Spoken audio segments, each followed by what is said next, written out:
Hey, what's up, YouTube? It's dark. Don't ask me. Yo, this is my streaming setup. I'm just throwing it out here for y'all. This is a great tip that I learned about Adobe Premiere Pro, and I think everyone should know it. You probably already know it, but if you don't know it, this will save you like tons of time.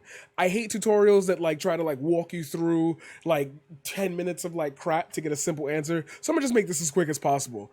I tried to make this once and it didn't work out so well. So let's try again. So I'm in Adobe Premiere Pro. Wow, you can't even see the menu I'm at. It doesn't matter. It doesn't even matter.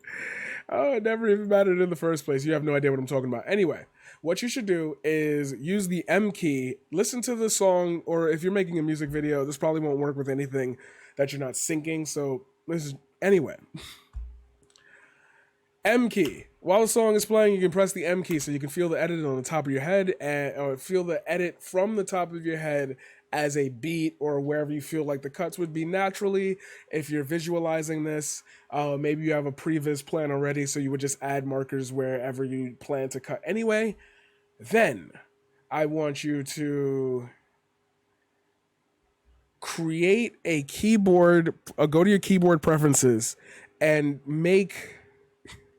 move to next marker, Shift M. Okay, Shift M. Do this even on Mac. And then I want you to find the command for add edit to current place. So it'll add an edit or it'll cut wherever the line draggy thing is. See, I'm not a professional at this. I know what it's called. Oh my god. This is embarrassing. Anyway, once you find that once you set that keyboard preference, I set it to shift period, right, greater than, less than, greater than sign, yes. So I can just go through it and I'll go to the next one and then I'll add an edit and see it'll cut. It cuts everything at this point, so I usually lock up any tracks that I don't want injured, and then I just go nuts, bro.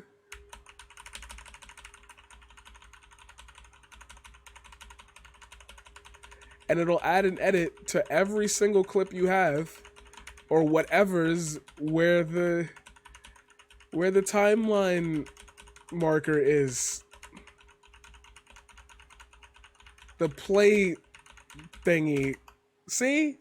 I just cut up a whole music video. Now from here, what I usually do is I'll like slot out different shots to take, select a whole bunch, and then press the delete key so it'll just all become one map.